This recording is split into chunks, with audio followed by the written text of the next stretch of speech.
Welcome to On the Couch with Mom and Marcy, where two generations come together and the past meet the present. Two generations, one couch. I'm Mom. And I'm Marcy. We're so glad you're here. Peace, everybody. Welcome to this week's episode of On the Couch with Mom and Marcy. Hello, everybody. So, before we jump into this week's episode, as you probably noticed, we did not have an episode last week. And that was because we just needed a little mid-season break. I'm going to tell you the truth, y'all. I was having a hard time at work and I couldn't get it together. So I told Mom, I can't record this week, but we're back. And today's episode, we're going to be talking about what each generation wants the other generation to know. So, for example, what does Generation X feel like the baby boomer generation maybe misunderstands about us that we want them to understand, and vice versa? And what we can take away from each other. Yes, that's true. That is so true. So we're gonna jump right in, unless you have anything to add before we jump in, Mom? No, that's it, because I got something to add, but it'll be later on in the show, girlfriend. Oh, no. I must have did something, y'all. Must have did something. I got to clarify something. Okay. So I'm going to start it off by asking you, Mom, what is one thing that the baby boomers wish Generation X would stop assuming about your generation? That we don't know nothing. That's what you think we think? I think you guys think that we are old-fashioned and we do not know anything. Okay, I personally will say I disagree with that, but what makes you say that? Because you guys kick us to the curb when we age. So when you say you guys, who are we speaking of? Are you speaking of like your children? Not you, your children, but I'm saying in general. People's children or just people. You know, like in church. Mm-hmm. We want to hear certain songs, but the director want to play certain songs. So what we, the seniors, want doesn't seem to matter. Maybe it does, but it doesn't seem to matter. Or, for instance, and you see this yourself with the insurance. Right. I don't think, once we get a certain age, we as boomers, I think we're set to the side. We are put out to dry up in the sun. Yeah. And you're right, because with my job, I work in Medicare appeals and grievances, and our seniors are like the forgotten community. Mm-hmm. And that's why I do the job I do, because I'm in a position where I can actually help our seniors. Mm-hmm. And so I've been in the same team from the day I started at my company to now, 12 years, 12 and a half, because of that. And I do agree with that. Mm-hmm. So what do you think? So for me, what I would want the baby boomer generation to know and stop assuming about Generation X is that we're lazy, or like we don't want to change our jobs, because you guys have to understand that my generation comes from a time of you find a job that's suitable for you and your family, and you sit there and you grow within that job. Oh, now I support that. I agree, but there's some people that I am friends with whose parents are like, they want them to move around, or even like Andrea, she'll tell me sometimes like, Mom, you need to leave that company and go do something else. And I think it's because from what she tells me, like I can make more money based on what I make or what I do and my knowledge and all the years I've been in the insurance industry. But as a whole, and this is not about Andrea, this is not about you or Dad, I feel like people think that because we stay in one job for years, that we're, I don't know if the word is lazy or complacent might be a better word. And that's not it. It's just that there's no pensions out there anymore.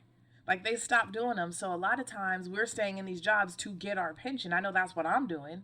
Like I was one of the last groups of people who came into my workplace that get a pension. The people who came the year after me, there's no pensions anymore.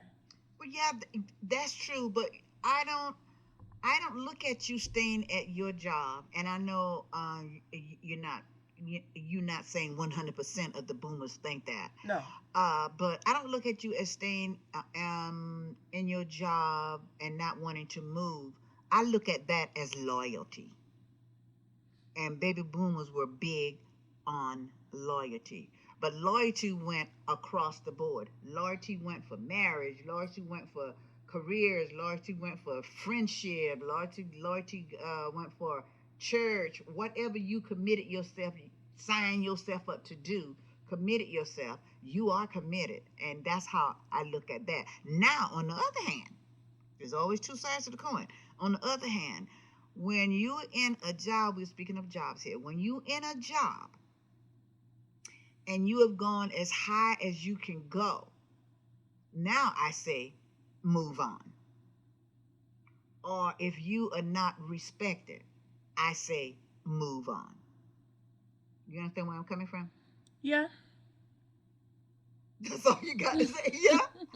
I mean, I don't necessarily, because I'm both in my, like, I don't feel like I'm blocked, like I can't grow anymore at my job. I shouldn't say that. Okay. I do at times feel like I'm disrespected, but you also have to understand that, like, I'm in a place at my job where I have seniority and therefore a lot of respect of my peers, and not just on my team, but outside of the departments and the other departments that I deal with. So it's not as easy to just be like, oh, because so-and-so's disrespecting you, you need to leave. Like, no, I have a lot of other people depending on me and my position within this company and the things that I am able to do, which also affords them to do some of their jobs as well. But is that disrespect and that little piece of disrespecting that you are getting, does that bother you? Sometimes. Okay. So. But you know me, I have no problem voicing it. But you still being disrespected. Regardless how you voice it, it still bothers you. I am big on respect. You've heard me talk about it before. You're going to hear me talk about it today, and you're going to hear me continue to talk about it, because I think respect is one of the number one things that we all deserve. Okay, you're so extra. I am extra today because we all deserve respect, regardless. I don't, even down to a little baby, deserve respect, you know. And when you don't get respect, that says a lot. Not about me only, but about the person that's disrespecting you. Something is missing in them. Well, it's 100% always going to be them and what they're lacking. And a lot of times it's jealousy. Like, they don't want to see you surpass them or have more knowledge than them. So they'll do something that's disrespectful to try to break your spirit. So that way you can't surpass them. But with anybody that knows me, the stuff I've been through, nothing's going to break me or my spirit. Right. You know, because last week when we were talking about rearing children or whatever parenting, and we were talking about respect. And I want to step back a minute. Oh, God. And go back on last week. What happened, Mom? What'd I do? Yeah, you did. And let me tell you. When we were talking about you coming in late, and I said, you know what, I didn't yell when it was 5 or when you were 2 minutes, 5 minutes late. And I said, am I lying? And you said, yes. Is that how I said it? Yes, that's how you said it. I said yes. No, you did. Okay, well, regardless, I said yes. You said yes. But you asked a question. Yeah, but let me tell you something. See, that's what, to me, that was disrespectful. And I'm going to tell you why. That's the difference in me now and my mama. Because had I said that to my mama, I would have been still getting up off of the 405 freeway, not knowing my name, and asking anybody, do you know how I got here? You are so wrong for that. How you gonna ask me a question, I answer it, and you gonna kick me down the 405 freeway? Yeah, but I'm like, am I lying? There's another way you could have said it. And then you can turn around and say, well, I'm not calling you a liar, but what the hell were you doing? I was, okay, since you asked, I felt like in that moment you spoke an untruth. See, you still calling me a liar. I am not. All right. An Okay, y'all. Untruth is... Y'all gonna hear a pause in a minute because she gonna be getting up, not over the 405 to 710. Are you taking me to Long Beach now, okay? No, but what I was saying was, I feel like untruth is a nicer way than saying you're a liar. Because you guys have, let me finish. Okay. You guys have always said, don't call us liars. There you go. An untruth is... what you just said is not the truth. But you, a liar is somebody who consistently lies. Okay. I don't know you to be that. That's right.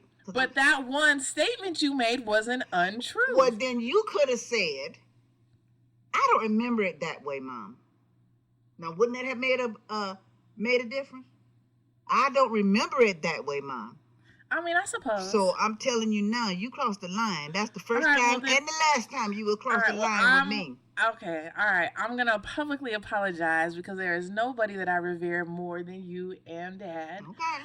If you felt a way, so I apologize for saying you told an untruth, even though you did. No, I'm just kidding. I'm just kidding. That's not even an apology. Yeah, we're gonna take a break for a minute. That's not even an apology. You know, all jokes to the side. If you were offended by that comment, I apologize because I wasn't trying to offend you. I was merely trying to say I don't agree with what you said. Okay. Which is a better choice of words. There You're right. you go. You're right. I could have humbled myself instead of saying untruth. Okay, now back to the subject. Okay, so now my second question, thank you for checking me. I appreciate that. So now my second question to you is going to be, what values from your generation do you think should never disappear? Respect. I told you we're going to be talking about that. Respect. Do you think it's disappeared? Nothing is 100% as I said before, but yes, because like I said, the way I hear kids, not even kids, adults talking to their parents, and sometimes you guys think, and I'm going to say you guys think, not that you have done it, that you guys think that because you are grown, you can still disrespect your parents. No. Yeah, I agree.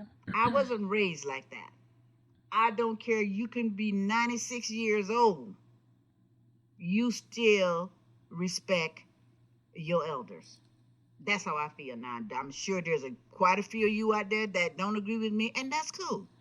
I do agree with that, but I also feel on the flip of that, that you need to respect us back. There you go. And I have a parent who is not present here, who feels because of the way he was raised that I'm the parent and you should just respect us regardless. And I actually, you look at your face. I know he's gonna listen to this and be like, "Now, Marcy." Oh, Lord. No, but let me say, girl, you gonna be getting up off the 10 freeway. No, because we've actually had this conversation and he actually has been receptive to it. Oh, really? Yes. Okay. So that's where I was going with it. Like at first, my dad, and he knows this, he was very much like, because I'm the parent, period. What I say is what it is. Yeah. But as of recent, me and him have been talking. And for some reason, I don't know why, he chooses to listen to me. Not all the time. Well, yeah, because you are very, very, very direct with respect. I try to be like that with him because he's still my dad. Yeah. You know what I'm saying? But at the same time, I need him to understand that I'm an adult. And although I'm not going to talk to you crazy, I need you to receive what I'm saying as one adult to another. No, I agree with you there because we as parents sometimes think that, at least from my era, the baby booming eras, and I have sisters and brothers too, that sometimes I think some of them think this way, that because I'm mama, you do as I say. Don't question me. You just do it. Right. But no, you are, how old are you? 56. Okay, you doing way too much. No, I am not 56. We're going to leave it at that. But anyway, I know that you are an adult and you ask our opinion and we give it to you. And that's okay if you don't agree. Yeah.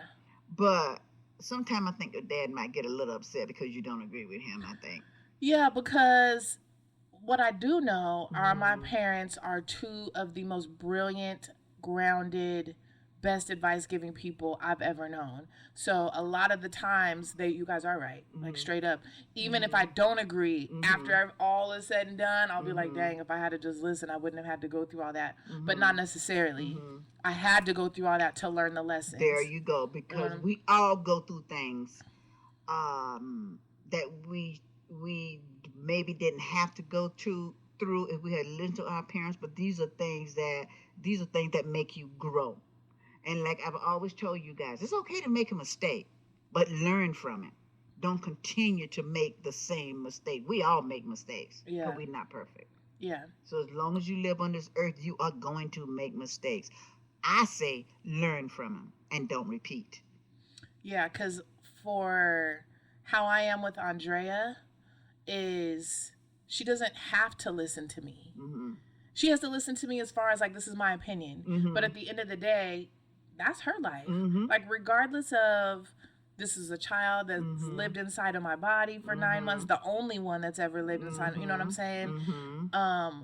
But she has her own life to live and her Mhm. own decisions to make. Mm-hmm. And I can't force what I would do on her. I could tell her what I would do, Mm-hmm. but it's up to her to make that decision. And then if she does make a mistake, Mm-hmm. I'm going to be there to pick her up and dust her off and be like, now see, I tried to tell you. No, Yeah. I wouldn't do Well, that see, to her. and But that's what I was going to ask you too. yeah. When in the mistakes that you have made, and I've told you what to do, and you went on and did it your way, and you found out that I or Dad was right, did we ever say to you?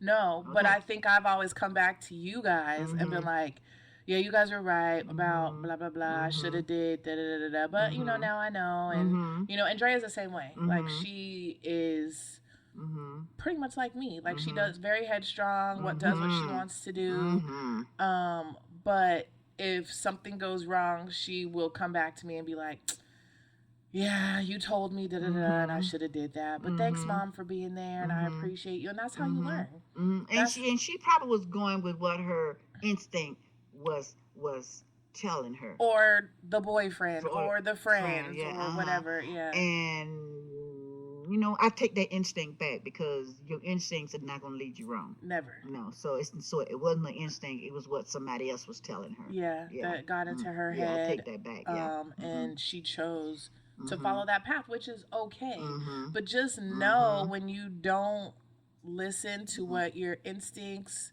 tell you or even Mhm. your parents, Mhm. you might have a harder road to hoe, as they say. Listen at you sounding like me. Row to hoe. Yeah. What you know about rowing a hoe? I don't know nothing about rowing or hoeing.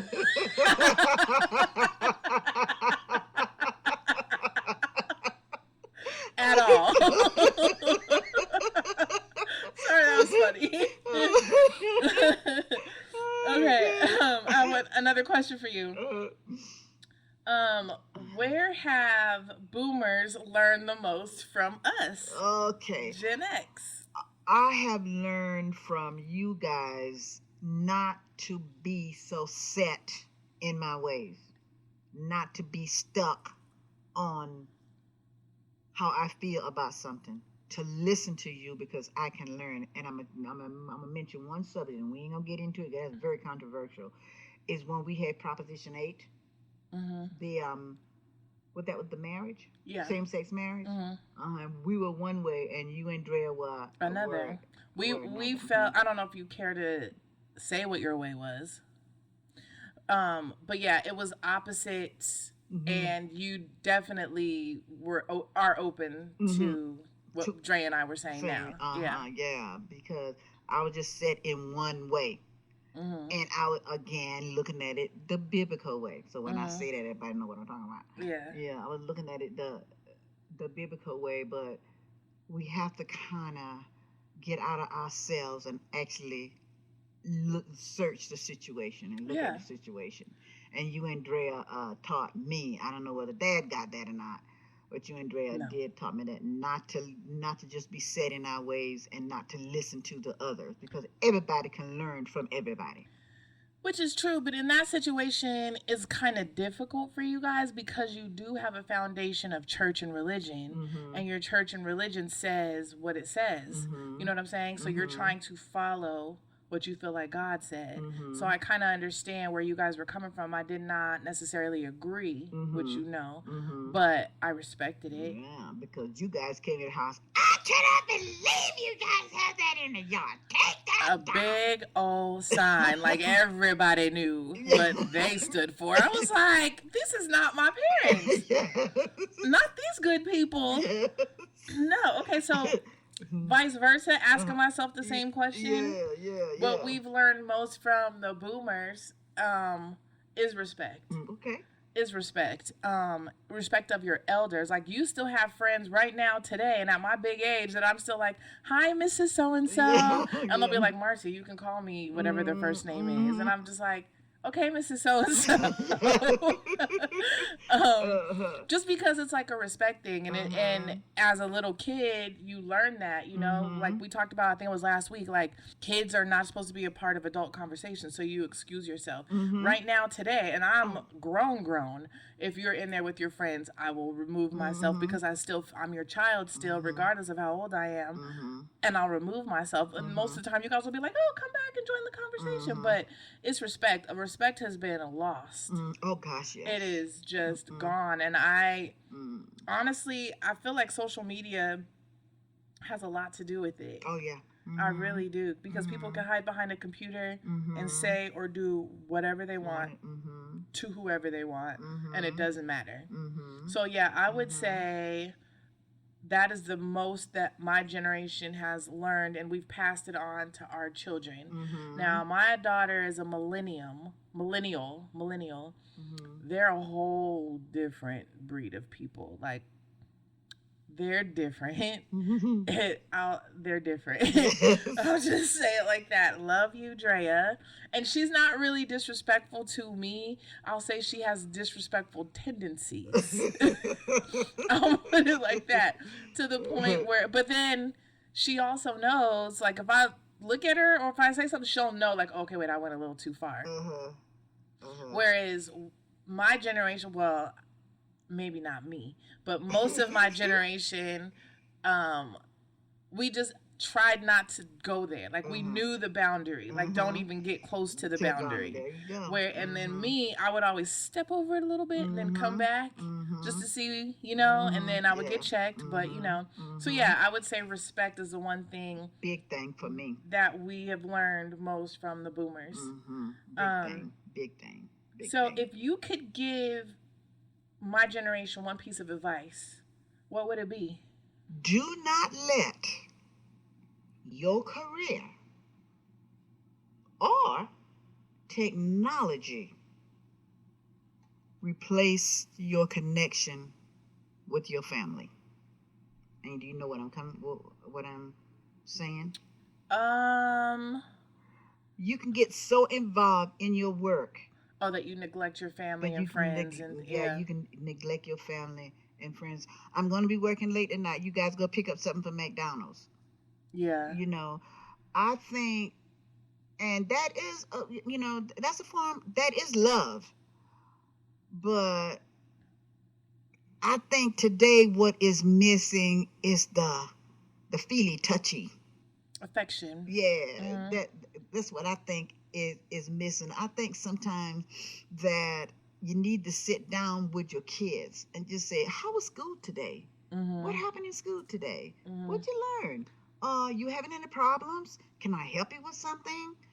Or just sit down on the sofa and watch a movie with them. And I think that parents are so involved in their work today, and I do understand that, because to live in this world today, and especially in California, you really got to work to stay on top, and I understand that. But I think you need to figure out, you got to juggle, you got to even the scale, and sometimes I got to work overtime, or I got to get this money weigh a little more heavier than I need to be home with my family. That's just my opinion. No, I get that. That makes sense. And I think what we would want the boomers to know, just kind of like piggybacking off what you said, is that what Generation X would want the baby boomer generation to know is that we're doing what needs to be done. What do you mean by that?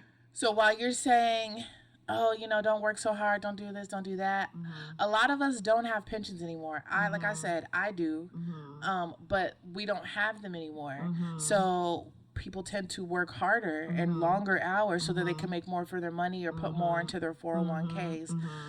It's not that we want to be doing it, but if we have a family to provide for, which I do, I have a child, I hope to be having a relationship, you know what I'm saying? And they have children and we come together. Like, I want us to all have something to leave our kids. You know what I mean? So it's not that we want to be at work working late. And I know you probably said that because of me, because of how much I have worked when Dre was younger, even now, right now, today. It's needed. I mean, for me, I feel like it's needed. I don't want, just like when Drea was younger, I don't ever want her to lack. Not that I support her like that, but I want her to have something when I leave here. So that's why I work hard. It's not that even, we also want you to understand that just because we stay in one position for a bunch of years doesn't mean that we're afraid to do anything. It's stable. It's stability. And something else, and this is particularly to you and Dad. You guys always talk about me buying a home, and I want to do that, but I just don't realistically see that in California with the way the prices are, and then it's just me. You know what I'm saying? Like, yeah, I make very good money, but for California, it's not very good money. You know what I'm saying? So if you lived in Atlanta or Texas, anywhere, girl, you could have you a mansion with the money you pay for your lease here. Yeah. Girl, please. I know, because I've had cousins that are like, your rent is what? That's more than my mortgage. I don't even know how you do that. And I'm like, yeah, I don't know how I do it either. And that's what I told you. I say, go to Atlanta, go to Texas, someplace. I mean, I'm definitely. You can get it. And I know you always say, well, I'm not going to leave you in, Dad. I have said that, and I have meant that, but things are changing. Well, yeah. So like, no, I'm definitely open to possibly moving. Yeah, because if you go to Atlanta, I mean, Dad and I come visit you, you know? Yeah. We can come visit you, you know, because... I don't know about the South. I don't know if I would do well down there. Well, where there. would you go? I don't know. I don't know. I don't know about the South, though. Yeah. I mean, I know that's where my family is and all that kind of stuff. I don't know if I could deal with the racism and stuff that's still going on down there. I mean, you know, we see it here, but it's not like that. I mean, and it back there, it is better. I'm not gonna paint a picture that it's not. It is better, but there is a difference. Yeah, there definitely is a difference. Yeah, like not to get too far away from our topic, but have you heard of sundown towns? Oh yeah, that still exists. Oh, yeah. Like you don't hear about that in California, but you do in Alabama. But let me tell you where sundown town is in California. Where? Irvine. Are you serious? Yeah, I'm very serious. For those that don't know what a sundown town is, they say that if you're black or of color, you need to be in the house before the sun goes down. Be careful. It may be a little better now, but Irvine. Oh, I didn't know that. And Riverside. Oh yeah. Oh, how interesting. I do my history reading. Yes. Oh, okay. See, I just learned something. Yeah. So, Mom, do you have anything else to add to this topic before we get to your couch wisdom of the week? Well, what I want to say is this about I just think that we need to spend more time with our children.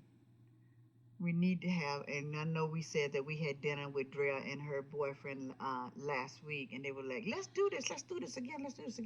And I want to do that again with Brian and Susie, you and Drea, and Drea's friend, and Dad, of course, about, I said every 2 months, and everybody said, no, let's do it once a month. So we can do it once a month. And when we do that, the phones do not come to the table. Yeah, I agree. We could do that. Or we could take a trip on the parents who have all the money. Well, I don't know about all the money. And all of that. But yeah, my thing is just to spend more time. Yeah, no, and I'm just kidding, you guys. I'm just really kidding, but... No, you're not. No, I am kidding. I would put in on the trip. Mom, can you do it now, and then I'll do it when I get paid next week? I mean, listen, what do you want from me? And now, Mom's Couch Wisdom of the Week. So, Mom, what is the couch wisdom of the week? Respect. attacked. I feel like this is about me. I didn't call your name. You know that old additive, like you throw a brick into a pen of pigs, the only one that gonna squeal is the one that brick hit. That brick must be hitting you. No. I didn't say that. You keep talking about respect and the way you looking at me. I feel like she talking about me, y'all. No, She can't be talking about me. Respect really is it as you guys I talk about that a lot now. And I said it about 10 times while we have been talking on this podcast today. But we don't have it now. Yeah. We don't have it now. I don't know whether the parents teach the kids that or not, but we don't have it now. And it's hard for me to keep my lips sealed when I see kids disrespecting their parents. Yeah. And the little ones. So teach your kids respect. And if they don't do it, you got to take control. Yeah. I had a friend come over the other day and her little one was literally punching her. And she was just telling him to stop. And I was like, that's all you're going to say? Well, I don't like to discipline them like that. And oh, God, don't tell me no more about that girl. Now, how do you know it wasn't a guy? Well, it was the way you were talking, like she talked, that's a woman. How do you know he was? No, I'm just kidding. Well, was it male or female? It was a female. You do not let your kids hit you. I don't care, you guys. Don't. Yeah. And it did bother me because he was going to town too. And she kept saying, stop. You're going to get a consequence. Oh, that's the same lady. Lord Jesus, help me. Oh, God, help Anyway, okay, I'm going to close out the show. Thank you guys for listening each and every week and joining us here on the podcast. You can catch us on several different podcast platforms such as iHeartRadio, Apple Podcasts, Amazon Music, Audible, and Spotify. You know, guys, I'm going to add this. I hope each week you walk away with something enlightening for you, your life, your kids. Enlightening. There you go. What did I say? Enlightening. Okay, enlightening. Jeez. Because that's what we want to do. Yeah. We just want to enlighten you. Is that the right word? It's not the right word. It's not the right word. But thank you guys for spending time with us on the couch. And remember, I don't care what generation you're from, there is always room for you on my couch. Peace. Love, everybody. Bye.